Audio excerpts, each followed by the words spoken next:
First, I would like to introduce to our esteemed panel of judges, which includes Mr. Abhinav Grover, Director Maple Accelerator, Mr. Uday Narang, Chairman Omega Seiki Mobility, Mr. Riddhesh Talwar, Partner Advent Edge Founders, Dr. Akshay Singhal, Founder and CEO Log9 Materials, last but not least, Danish Dogra, Investment Associate, EV2 Ventures. So can we give them a huge round of applause? Thank you, our esteemed panel judges, for joining us today. Our judges will be looking for innovation, persuasiveness, and market potential to the pitcher's product or service. And to our pitchers who will be joining us, just to repeat, we are asking you to deliver a compelling 3-minute pitch on the TWF stage about your product or service, highlighting how it can solve the EV challenge chosen by you. Please note, creativity, clarity, and impact are the key. You have 3 minutes to talk, and then there will be a 2-minute Q&A with the panel judges. So now we welcome, to kick things off, our first pitcher of the day, Mr. Ashwin Ramanujam, Founder, CEO, Argon Labs. Can we have Ashwin on stage, please? With a huge round of applause, everyone.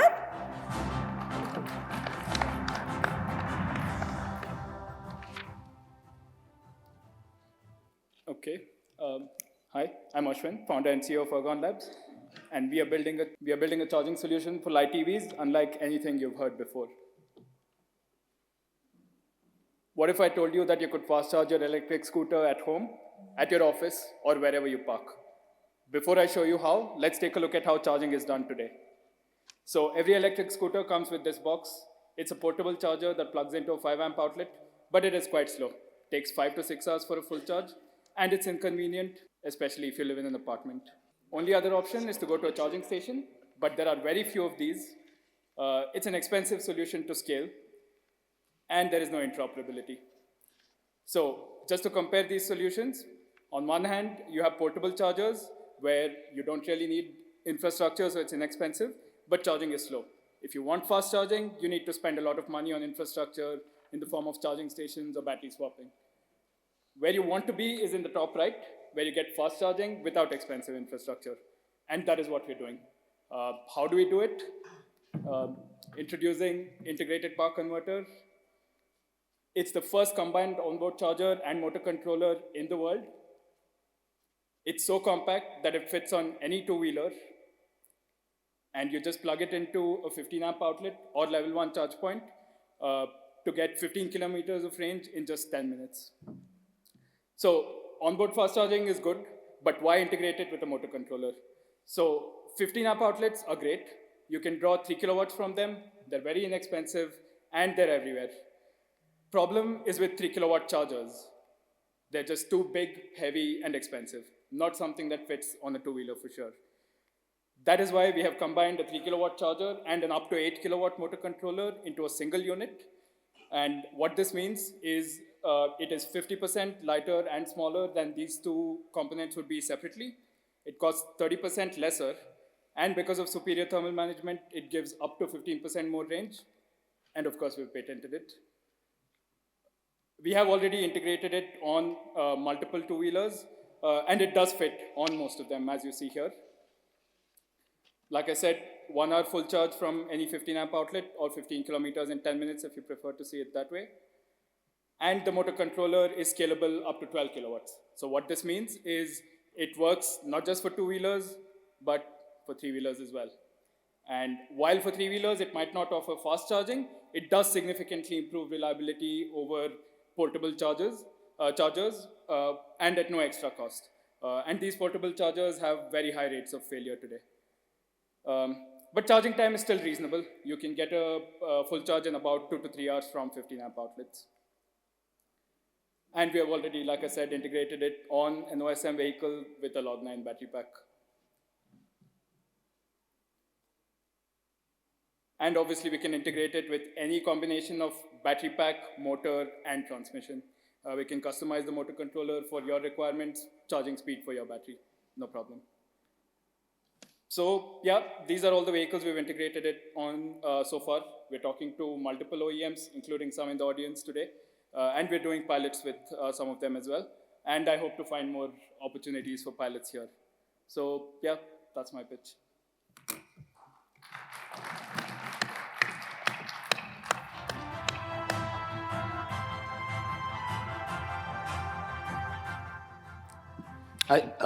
Thanks first. I don't know you were using our vehicle anyway. This Dr. Akshay is tricky. He uses all kinds of stuff on my vehicles. So it's good anyway. But tell me why, I mean, obviously, there's 15-minute fast charging possibility even now. I have it.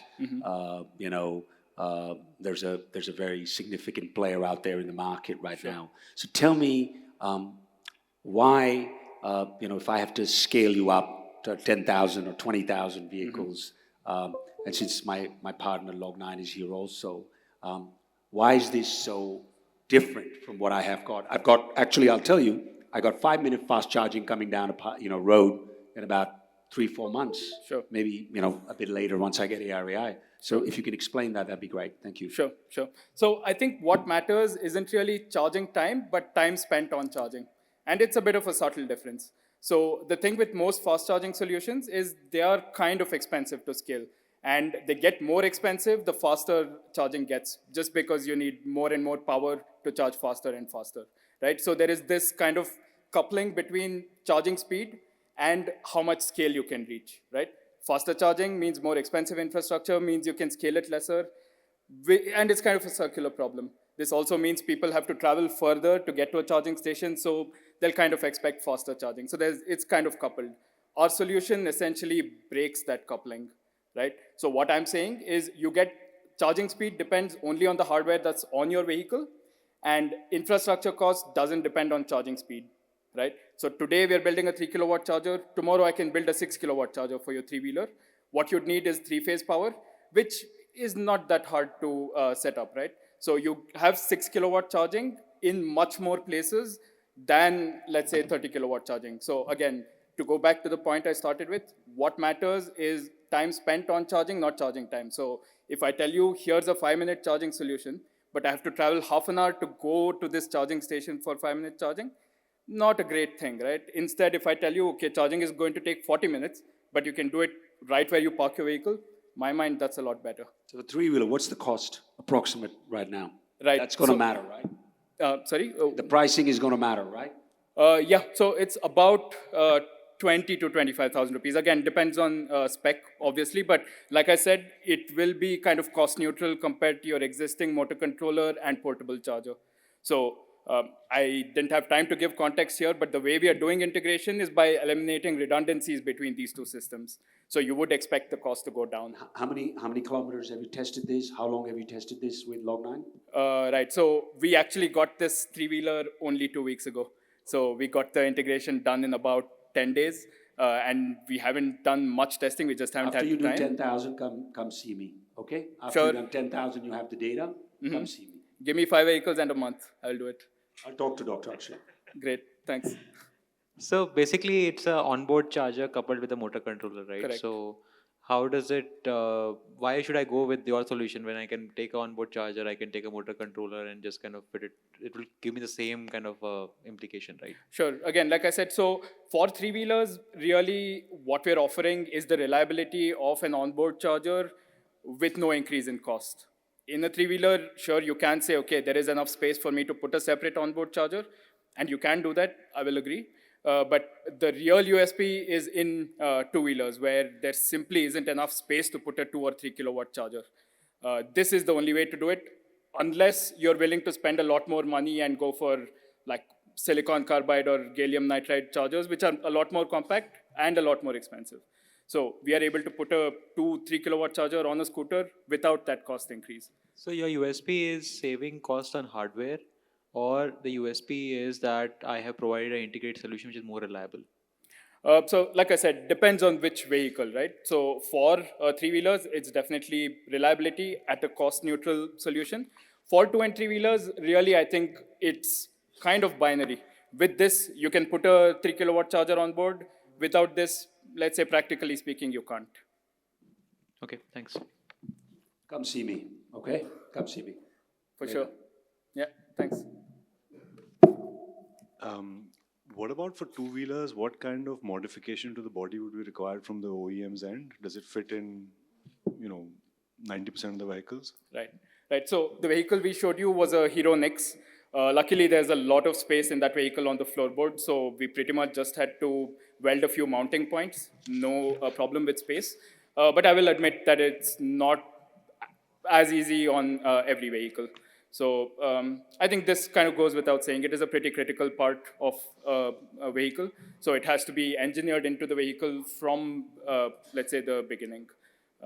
Not something we can change really. Modifications to chassis can be made, but I think ideally you want to design this into the vehicle from day one. Thanks. Yeah, I have a question. Could you share some more details about the patents you're going to file on? And what technology are you going to file those patents on? Sure, sure. So the idea itself has been around for a while. People have tried doing this kind of integration, but mostly focusing on heavier vehicles and a different type of integration. What we have filed a patent for is the specific type of integration that we are doing, which makes a lot more sense for light vehicles. And what I mean when I say light vehicles is vehicles which use lower voltage battery packs, 48 to 72 volt battery packs. The way you look at this kind of integration for those vehicles is very different from what you do if you had a high voltage battery pack. We can sit down and discuss the details, but this is what we filed the patent on, the specific way in which we are doing this integration for vehicles with low voltage batteries. Okay then, thank you. Well, that was very interesting, Ashwin. Thank you. So we'll move forward. Next, I would like to invite the next pitcher, Mr. Rahul Lamba, CEO and co-founder, the energy company Encrate Private Limited. Yeah, so hi everyone, good evening. Thank you all for taking the time out for this. I hope while the team is presenting the slides. Yeah, thank you. Great. Yeah, so before I start, I wanted to ask how many people here own an electric vehicle? 1, 2, 3, 4, 5, less than 10%. That's the harsh reality we stand today. People don't own electric vehicles because we know it is not convenient to own. And we talk about inconvenience in terms of charging time. We talk about in terms of lesser life, unpredictable performance, and no resale market. And that's what we are trying to solve through our solution. So in the company, we are 4 co-founders. All 4 of us had been working in this space for more than 3 decades. But what we realize is that we ourselves are not very happy with the solution. And all the challenges we were facing in owning an electric vehicle ourselves were attributable to batteries. And that's what we are solving for. So the solution that we have is 2 parts. One is a battery pack, which is capable of being fast charged. The other part is a life cycle management tool. What is unique to us in the hardware layer is that this is what happens today. As the previous pitcher had just mentioned, that currently electric vehicles in the two-wheeler space, they take 4 to 5 hours. The problem is not with the grid, the problem is with the battery pack, because they can only accept a very small amount of current. And that is what we are solving through our solution, which is a battery pack which is flexible to integrate, which is capable of absorbing a much higher power rating from a 3-pin socket, through which we are able to provide a 1-hour charging agnostic to the charging infrastructure, which is limited by the grid. But if in case someone has an access to a public infrastructure, we are able to do a full charge in 30 minutes of time. We have already integrated this with Ather Energy's protocol. The biggest convenience we are able to offer is now our customers can go to any of these 2,000 chargers, still do a fast charge in less than 1 hour today. And once Ather comes up with a higher power charger, this charging time will further decrease. The other interesting piece that we have on our solution is essentially a life cycle management tool. So what we realized and what we observed in this ecosystem is that there are many companies which talk about solutions by showing battery data on cloud. And what they are essentially showing is basic raw information of what is happening with the product. What is unique to us is these other 3 insights where we are diagnosing the problem. It is very essential for a fleet operator to understand this, because for them, if the vehicle is not working, say, for a couple of hours or a couple of days, it's actually a huge revenue loss for them. So this is where we are diagnosing the problem, and we are saying that if a product is not working on road, was it a battery issue, was it a charger issue, was it a vehicle problem?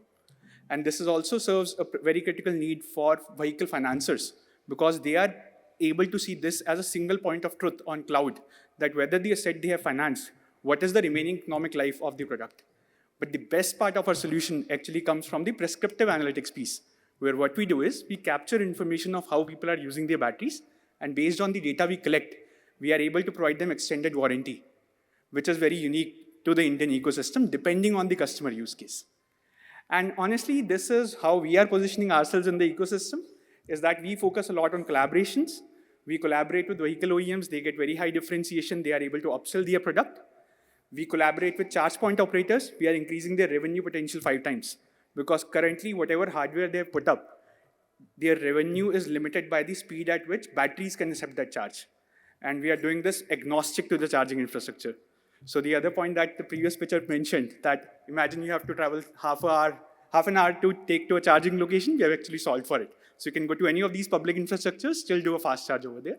We also collaborate with cell manufacturers, they get continuous field feedback so that they can improve their cells in future. And we generate the demand from B2B fleet operators. These are the guys who actually love our technology because they get higher uptime, better life, and multiple charging options. Then for the financiers, this cloud is something which is actually solving a lot of their challenges because it serves as a single point of truth. Because for them, what we have seen, at least I have seen this as a consultant, what happens today is if they have financed an asset for 3 years, they always think it's a very risky proposition. So they will increase their interest rates just through the roof. Because of this cloud platform, we are actually bringing a lot of transparency for them. So that we are reducing the risk for them on one side, but also on the other side, it is reducing the EMI that a fleet operator needs to pay for. Yeah, that's all from my side. Yeah.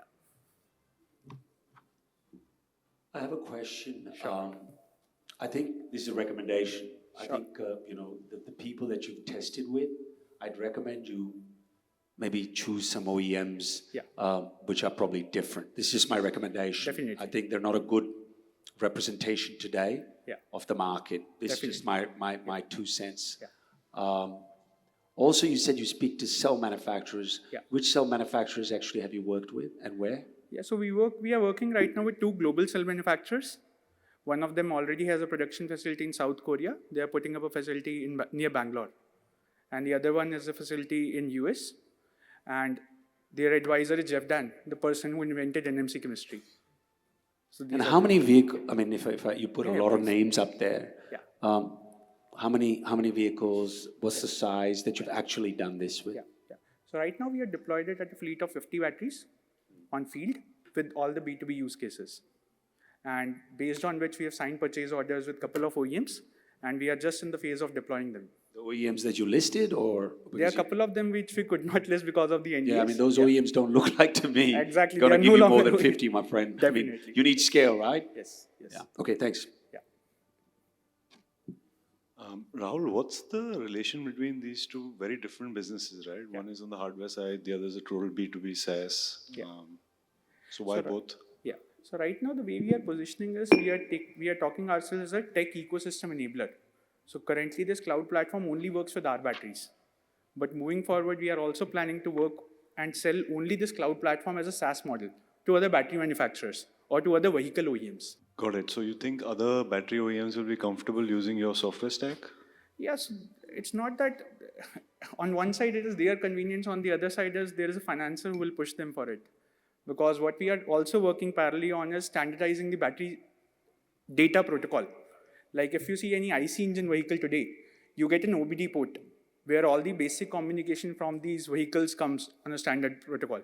We are working to get that same protocol standardized for electric vehicles. So there, it is not a dependency that we will have by talking to multiple battery companies. Okay, thanks. So what kind of analytics have you done on the cell side to be able to kind of tie it up with the data that you're kind of putting on the cloud? Yeah. So on the battery, I would say on an individual cell level, we work on both fronts. One is on descriptive, the other is on diagnostic. On diagnostic, we do a lot of work on data processing. All the anomaly detection, the way voltage signals are working, temperature signals are rising, internal resistances are growing over time. So that is something that we capture. What insights we also share with cell manufacturers is that what is the Indian use case? Because if I just give you a very top level analogy, India is a very top heavy use case. That people drive their vehicles from 100 to 40. Generally, we have not seen people taking their vehicles below 40 or below 20%. This information is very useful for a cell manufacturer to design better and better cells in future. And where are you manufacturing these batteries? Yeah, so we are assembling these batteries. We are not into manufacturing. We are assembling them in our facility in Bangalore. Okay. Yeah, thank you guys. Thank you for your time.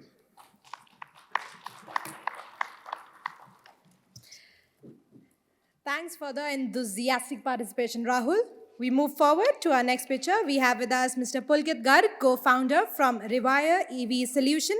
Can we have you here on stage, Mr. Pulkit Garg? With a huge round of applause, everyone. Okay, so I will just talk, that's just 3 minutes. Okay, so we are basically an EV infrastructure company, which is focusing on providing charging solutions to the businesses as well as the corporates, the fleets as well as the corporates. Now, this might sound a little bit boring, but I will try to make it a bit more interesting. So the focus, one of the key focus of ours is to provide large EV charging hubs to B2B fleets. Now, by B2B fleets, what I mean is like the BlueSmart, Uber, WTI cabs, there are multiple vendors out there. So what we are proposing to our partners is a large EV charging hub with a capacity of 80 plus cars. That's what we call LCH. So 80 to 200 cars. And currently we have 2 sites coming up in Delhi NCR region, for which we have tied up with Uber, and there's one more client right now. So now what exactly is innovative about these hubs? So I would like to bifurcate the entire process into 4 parts. So first is the site, that is the land. Second is the design of the hub. Third is the technology, and fourth are the operations. So now when it comes to the land, so now the land particular itself is very tricky in India to get for a long lease. So basically we are innovating in all these areas. And how we are innovating in all these areas is by innovating in the land part, by where we have tied up with one of the very strategic player which owns a lot of land. It's a listed company, and they are willing to share their land areas on a profit sharing basis. Then when it comes to the design part, so what we do is we do a detailed analysis of the site and prepare a very detailed load flow analysis studies. And based on that, we design the site, the switchgear and everything from end to end. The third is the technology part. So right now, how the EV charging hubs are designed is by using static static load allocations. What we are doing is we are implementing dynamic load allocations, where the demand of the charging station is actually lesser compared to the other competing charging stations. For example, if a charging station with a static load requirement might need 600 kilowatts, ours will need 400 because of the diversity factor included, and the chargers are talking among each other via CMS. And the fourth is the operations. How we are innovating on the operations is by introducing a new approach, that is a vertical charging. So what we have done here is that we have integrated the hydraulic lifts with the charging to maximize the land utilizations. And because of all these factors combined, we are able to offer a very cost competitive solution, especially in Delhi NCR right now. That's where we are focused right now, compared to any of the other fleet charging solution provider out there. So this is one of the key areas that we are focusing in. And now this is basically focused on the B2B fleets. We are also focusing on the last mile logistics fleets and the corporates. For the last mile logistics, we have partners like Log9 Mobility, for which we have set up multiple charging stations in the East Delhi region.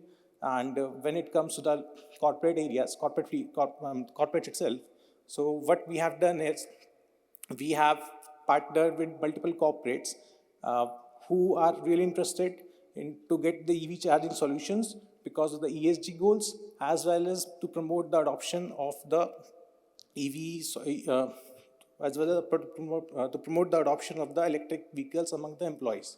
So that is like, the overall thing that we are focusing in. Right now, we are being incubated by the IIM Kozhikode. So me and my co-founder are both alumni of IIM Kozhikode. And I myself an electrical engineer from NIT Kurukshetra. So we understand the technology from the end to end. So this is more about it. I think it is all about I'm going to present today.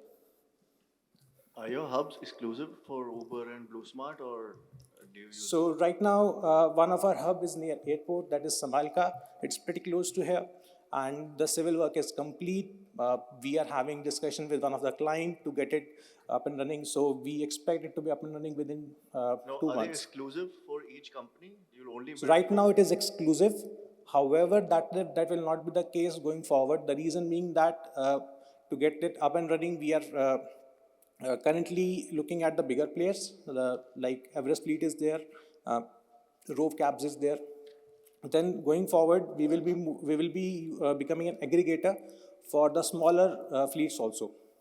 But doesn't it make sense for them to open it on their own? Why will they use you?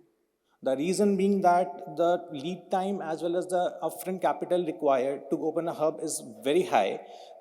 When I talk about the lead time, even BlueSmart takes over 6 to 8 months at best to get a hub opened, and they take a month, only a month advance to utilize it. So basically, they are always short of the hubs. One of our other partner, basically, they had a plan of opening 20 hubs last year. Right now, they have 4 hubs. So that is one of the key challenge. Another challenge is that for every hub, for every kilometer, they spend like 1.7 rupees per kilometer as cost, while they are able to earn like 20 rupees in revenue from that kilometer. So it makes sense to move their working capital towards getting the fleet expanded, or basically investing in cars rather than investing in the hubs, if that makes sense. Yeah, and how long will your hub break even compared to if they did it on their own? So basically, to answer that question, they are not looking at the break even right now. The reason being that getting a hub in place is essential to survival of the operations itself. They cannot rely on the public charging to offer a high turnaround time for the fleets. So that is where the hub operations are key, or the keystone to sustaining the fleet operations. So for example, the BlueSmart is the largest player in the market right now. So they have 35 or 36 hubs in place. They cannot serve the market without those hubs in place. So that is the strategic thing that they have. So they are not looking at the break even of the hubs themselves. However, from our side, we are looking at a break even of 2 years approx, depending on the utilization and the commitment from the fleet partners. So are you trying to be a full stack hub provider or just a EPC player, that somebody, like for example, I come and say that I need a hub over here, you will just build and operate and transfer it, or you would basically own that hub and kind of give me We own the hub, and then we provide on the unit basis. So none of the fleet operators actually want to own the hub. They want to expand the fleet operations that we have talked. But capital is not your strength as a upcoming startup. That's true. So how would you manage capital strength over there? So right now we are raising capital from multiple. So we are in talks with multiple venture funds to raise capital, and I mean that's where But right now we are. what I'm missing to see is that it seems to be more of an operational efficiency play rather than a product innovation play. Right. And if it's an operational efficiency play, somebody who's been doing it, even if they're doing it internally for their own requirement, somebody who's been doing it over multiple years, 4 or 5 years, would be better placed than somebody just coming up new, because you're not bringing in a tech innovation, so to speak, to solve for it. But rather you're also saying that, okay, over time I will build that operational efficiency. So why should somebody trust you in kind of bringing in that efficiency, building the hub, managing it and everything, rather than somebody who's trying to do it in-house itself? Another question before also I want you to say, your experience, you come from a university, right? I've been around, my family's been around in real estate business for 50 years, managing real estate from others, right? No matter what, you're going to have a nightmare. I mean, even if it works, they're going to kick you out, right? You don't have that kind of capital. And I agree, I just wanted to cat up on what Dr. Akshay said, that, somebody who has more capital can easily come and outscale you in a very, very short period of time. They go to you. I mean, I know Uber very well. They care about pricing, right? So they'll come and undercut the price, and so you'll find it difficult on scale. That's my personal opinion. That is very true what you're saying, and that is a question that we have faced again and again. And for example, Reliance right now from the GOBP brand, they are making a lot of hubs in Delhi NCR and across India. Same as Adani also. However, the fleet operators, especially the large one, they do understand the importance of the strategic diversification, because right now, if they, for example, Blue Smart, even they are looking to partner, despite having a strategic partnership with GeoBP, they are looking for other partners because, first of all, the market is huge right now, and the only two players like GeoBP or Adani, they cannot serve the entire market. Second is that they are currently focused on creating the hubs and simply renting it out and at cheaper cost. That is very true. However, the players also understand that over a period of 2 to 3 years, they will increase the cost and then they will not have any other options. So that's where the strategic diversification comes in. Then another is that the smaller operators, there are hundreds of smaller operators out there for whom nobody is focusing on. And that is one of the other area that we want to serve. Who is the tech strength of your team? Like, who brings in the tech capability? So I am the tech guy. Basically, I look after the electricals and the technology. My partner, who's Dhruv Juneja, is the real estate guy. See, if a business has to be made in what you are trying to do, recommendation, it's not just a question, it's not a question, but a recommendation that probably something which can scale over here is a EPC play, that you have people who are willing to bet their money and invest in hubs and kind of give it out on rental and all of those things. You can come in, build that efficiency over the years in terms of setting up the most efficient hubs in terms of whatever charger types and all of those things need to be wired, and then smart allocation of energy and all of those things. That is where I see a play. But the other question that comes over there is whether it's a venture play or whether it's a standard linear growth business play. Because EPC plays are standard linear growth. They cannot give you a venture return. So you have to really think through this in terms of what kind of capital you would like to kind of get in, because the expectations can mismatch very quickly. So it's just a recommendation. Okay. Thank you.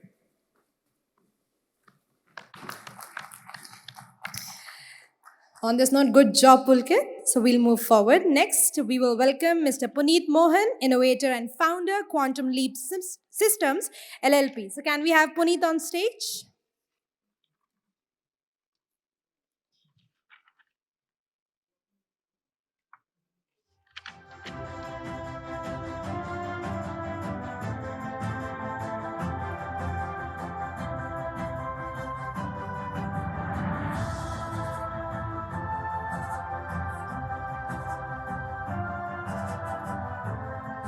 Okay, we'll move forward to the next picture. That is Mr. Mayank Premi, founder and CEO, Finiot Private Limited.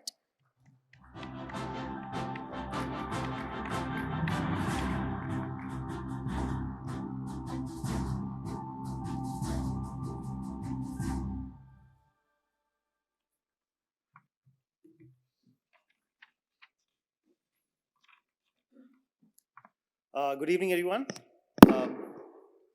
It's a pleasure being here. So I'm founder of the company called PerUse. We are trying to innovate on the EV lending space. We are trying to bring cheaper, high-quality loans to electric vehicles, especially for commercial use cases. I am Mayank. I'm a second-time founder, and this is Naval. Naval has been with Cisco for a long time. He is an IoT specialist. He has also built a company called Pluggo, which is a battery as a service company with about 2 lakh active users, both in India and Europe. So yeah, we are using IoT to mitigate lenders' risk, thereby getting cheaper loans to commercial use cases across all vehicle categories. Right. Now, what is the dilemma here, at least as far as the user is concerned? The cost of ownership of an EV today is quite high, especially if you are paying the EMI. And that is because of 2 main reasons. One, A, the upfront cost is higher. B, the interest being charged by lenders is very high. Now, what that leads to is a stymied cash flow for the user of these vehicles. The business itself is cyclical, right? So it's not like the cargo applications or even the passenger applications are a straight line. Month on month, they have their crests and toughs. And the cash flow management for an EV driver, especially a single owner, bottom of the pyramid owner, becomes really tough. In a recent survey that we did, we figured out that almost 30% of single owner drivers miss one or the other EMI during their loan tenure, which is a startling statistic. Now, why is it that lenders charge so high on commercial vehicles, especially EVs? And it's very simple. It's a high risk category for them. And the risk comes from obviously the fact that they have not seen a whole cycle play out. It's a recent phenomena. They don't have the data set to de-risk themselves. Also, their old traditional risk matrices or the way they evaluate risk is just not good enough for electric vehicles. So here we are coming in with a completely new risk mitigation paradigm. So if you see, all lenders are really great at pre-sales. They're really great at figuring out who a bankable customer is. They're really good at the other end as well, which is in case of a default, in case of an end of life, how do you deal with that? But a auto loan is on an average, let's say 2 to 3 years long. And in that tenure, they are completely in blind of what is happening with their loans. The only data point they have is the monthly EMI, whether it has come in full or not. Now, we are trying to plug in that gap by bringing analytics over IoT and figuring out whether the vehicle is running properly, whether the business that that individual is doing is suitable to pay the EMI. Now, what does that do? That reduces the delinquency risk for a lender. It even reduces the cost of managing defaults, and it increases the chances of asset repossession. We as a company are almost like a pipeline between the OEMs, IoT providers maybe, and the lenders. The traditional auto lenders don't have the capability of consuming all the IoT information coming to them. The new age lenders, yes, but the traditional lenders who do a lot of volumes cannot really process that data. And this is where we come in. It's very simple from a customer journey perspective. Customer opts in for a per-use loan. Lender activates a cheaper loan product for them. The loan is dispersed. The vehicle monitoring is activated. And from there, we can go for location for repossession in case of a default. We can do real-time analytics. We can control or immobilize the vehicles. And we can also do a red flag on the driver behavior. Now, we did a survey across multiple cities, about 850 respondents, and these are all single owner or maybe up to 10 vehicle owner buyers of EVs and also for ICE taxis. And I'll come to the reason why we have also gone on the ICE taxi segment. There is 70% attraction or affinity towards a variable loan. So all of these guys strongly believe that the EMI they pay should be linked to the earnings that they do, right? Roughly 45% of this is three-wheelers, 55% is taxis, 10% is cargo, and 90% is passenger.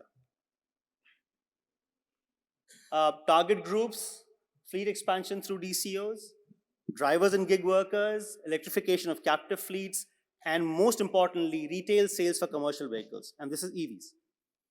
And luckily for us, there's a new opportunity that has come from the AIS 140 implementation, especially in the taxi segment. This is where we are right you'll now. have to make it a bit faster because... Sure. This is the last slide.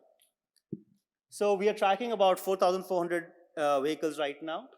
We have a fully functional lender dashboard with action and control center.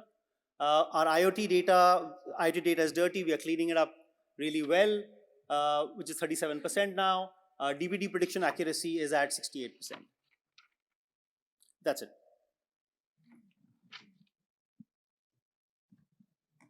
Look, we work with everybody. I mean, almost everybody in the system, and whoever's left, you'll hear me in the next few months work with all there's the big boys and girls are now into this party, right? Right.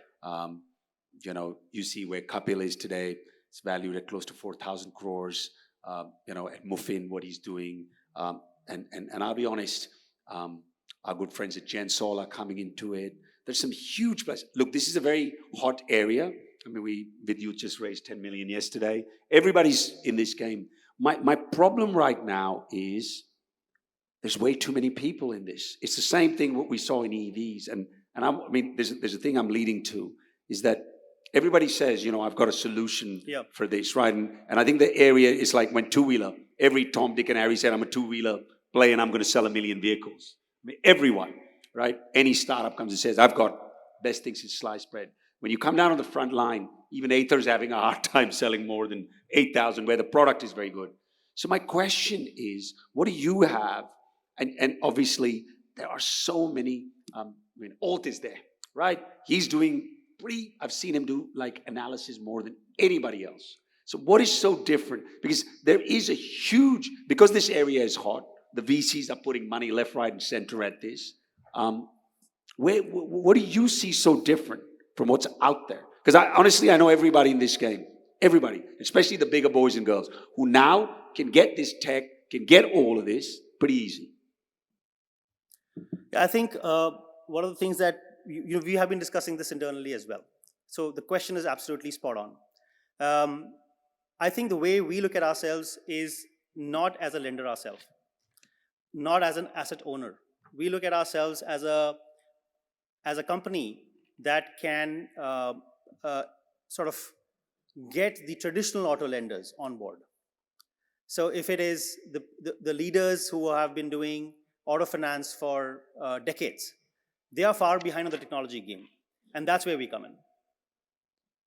See, in that piece, right, just knowing something is wrong or something is going wrong is not enough. And that's not going to cut ice for you primarily, because all you are saying is that what you will call an NPA 2 months later, call it an NPA today. Right? What is the intervention that you are doing to make sure that the NPA itself doesn't happen? Right? Calling out a fault is very easy, right? And between Akshay and me, I think if we combine forces together, we probably run largest logistic company in this country. And you know what? We've got data. And when you go to collect that money or the red flags, it's not easy, my friend. Very difficult. Am I right? So that's what I'm saying. So pointing out that there is an issue, very easy. Resolving that issue and working with that customer. See, point is here, I'm first of all trying to understand, are you looking at the owner, like the user of the vehicle, not the owner, but the user of the vehicle as your customer, or you are looking at the financier as your customer? Primarily the financer. Right, so because you said we did market analysis of the customers and all, the user is not the customer, because your money is going to come from the financier by them saying that, okay, if my IRR expectation was 12% otherwise, or 15% otherwise, for example, if I work with per use, I'll bring it down to 12%, I'll share the spread, right? So from that perspective, just saying that, okay, I will call out your default earlier, right, is not going to be enough, because you have to build models either, okay, if you hypothecate the vehicle, what happens with that? Sure. Are you operationally solving for that? So I think those are the pieces to be looked at. Thanks for the feedback. I think they're all spot on next steps. And who has the FLDG for this? There's no FLDG, it's a retail loan.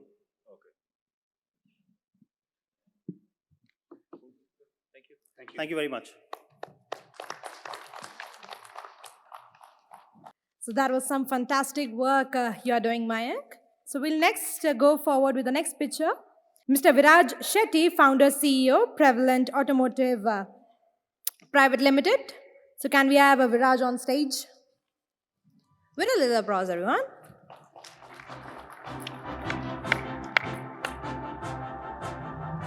So, good evening, one and all present over here. My name is Viraj Shetty. I'll be presenting my deck on Prevalent Automotive. That's my company. So, Prevalent Automotive is a startup based in Mumbai. It's a two-wheeler electric moped startup. We make effective, efficient, and quality-based products. What we saw in the market is basically the pain points where we saw lack of high-speed and low-speed vehicles, lack of IoT-based integrations, lack of storage space in the vehicle, and also we also found out that few of the vehicles that were coming from China, they were having service-based problems, leading to high maintenance cost and high replacement cost. So what we came out with a simple solution that has more logistic solutions. It has more space. It has IoT-based integrations, higher ground clearance, 16 inches wheel size geometry, and also we have high-speed registrations for the same thing. So this is the product. We have two variants. One is the low speed, one is the high speed. Low speed goes to 25 kmph, high speed goes to around 55 kmph. The range for both the model is 100 kilometers. It has IoT integrations and attachments as well with the same. So we have certifications, IPs on the product, and also low speed certification. High speed certification is going on. This is the low speed model which you can see with attachments. This is the high speed model which you can see. So the TAM is around 135 lakh crores. What we are targeting around 2,000 units sold in the next financial year. So the CAGR is approximately around 36%, which we are expecting to grow till 2026. So year-on-year growth, last year there was a little dip because of the change in the norms and also the price hike in the EV. Whereas, as you can see, it is continuously growing from 472% to 450%. And we are expecting around by 2030, it should be 1918% by year-on-year growth. So this is the edge over competition. The loading capacity is around 250 kgs. The ground clearance is 210 mm. The cost which we are selling it is just 80,000 for low speed and high speed both. So what we have as a traction is 500 month-on-month order from 2 white labeling brands which are coming to collaborate with us. Our customers have run the vehicle for around 15,000 plus kilometers. 50 plus multi-brand dealerships want to take our product. 5 units has already been sold in the market. So there are 2 leasing companies who want to take around 2,000 order quantities annually. These are under talks. Introducing myself, my name is Virat Shetty. I have graduated from Mumbai University. I have worked with Volvo Cars, Ashok Leyland, and also with Tata Strife. Introducing my CBO, Mr. Pranal Shetty. He has done his MBA from Jamnalal Bajaj. He has worked in Adroit Corporate Services and Rainmaker. Introducing Mr. Akshay Ghorpade. He is my CTO. He has also graduated from Mumbai University. He has worked with Vertigo Emersons, Fayad Consultants, Zero Volt, and also BARC. So these are our supporters. So these are our funding requirements. That is 5 CR which we are taking for 35 CR valuation. Why? That is to expand into Haryana, Maharashtra, Delhi. And we also want to expand from 50 units to 150 units as our production capacity month on month. We also want to do vertical integration in our modules and also want to release new models which are there in the pipelines. Thank you. I tell you, man, two-wheeler business is a tough business. And I think the vehicles that I've seen, I'll give you an example. Madam Firodia just launched Luna. Yeah. She got money all over the place, right? She's going to sell the same price of something around 70,000, 75,000. Honestly, I also got a product like this, Mopedo. I'm sure you know that. We're refining it further. I tell you, man, it's a very, very tough market. And I'll tell you another thing. This is my view. I don't know whether you want to listen or not. Don't white label for other people. अगर मजदूरी करनी है ना तो OEM मत बनाओ. हाँ, मेरे व्यू में अगर किसी और के लिए white labeling करोगे ना तो फिर इसमें time मत लगाओ. Because first rule is never ever. My rule, I don't know. Akshay, would you white label for anybody? Huh? Probably not. So what I'm saying is, please, अगर कुछ brand बनाना है, just because you need volume, work on it. Maybe move a bit slower, right? I'd say don't white label. Because then that some other person is going to take your technology, put their brand name, है ना? Gucci की belt, Gucci के नाम से बिकती है ना? तो वो white labeling नहीं करते ना? So please, this is my 2 cents. I think you got to go back to the drawing board a little bit. And I think the products, there are too many products out there like this. There are products coming up with 5-minute fast charging.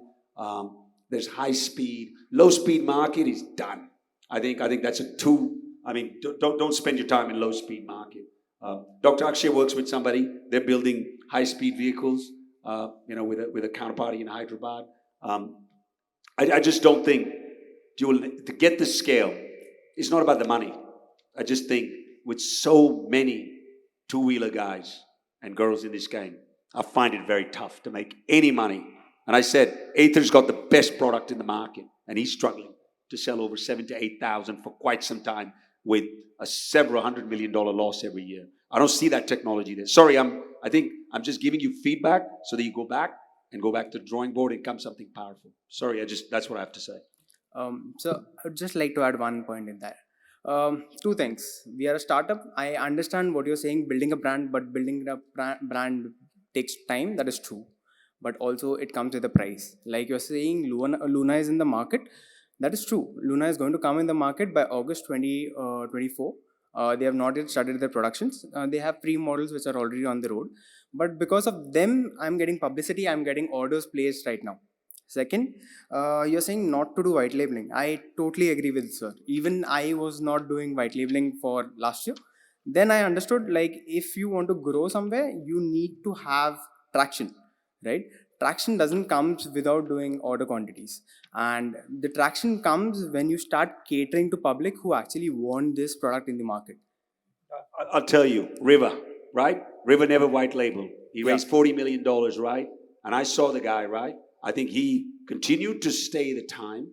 He continued to work on a better product. I think, so look, I think I'm just said, I don't know, maybe these guys invest with a lot of different people. Maybe happy to hear their input also. Sure. No, I think the feedback is spot on. I think there's, we look at sort of literally 20 OEMs a week trying to build the same product, right? And it's very, very challenging. I really think carefully about how we are significantly different for any specific customer set and why our value proposition is better than, the 200 other players that are sort of building a similar product. So really think about that. Surely. Okay. Thank you. Thanks, Viraj. That was very insightful. So everyone, please allow us some minutes to collate the results of the EV challenge so that we can announce a winner.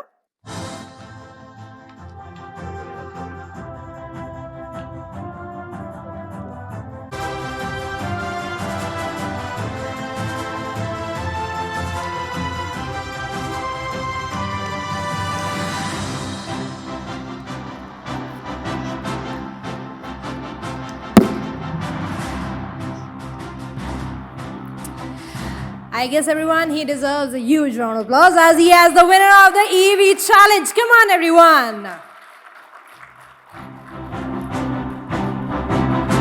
So here's a memento by all our judges and our portfolio director, Mr. Rohit Diwan.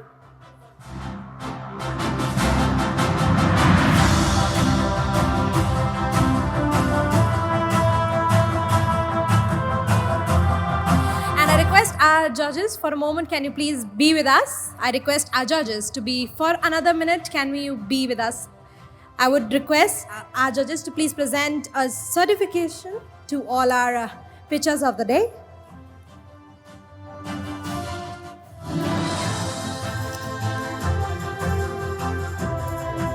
Viraj, we want you here. Viraj, can we have you back on stage?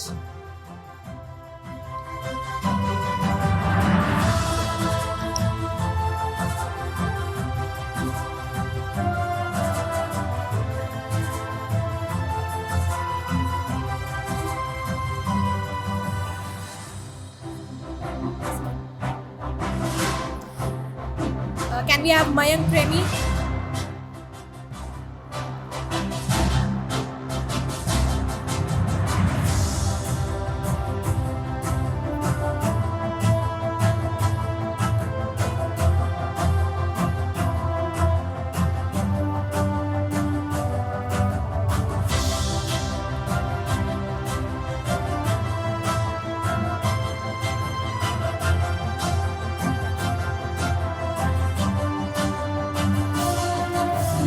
Can we have Rahul Lamba? Rahul Lamba, can we have you here?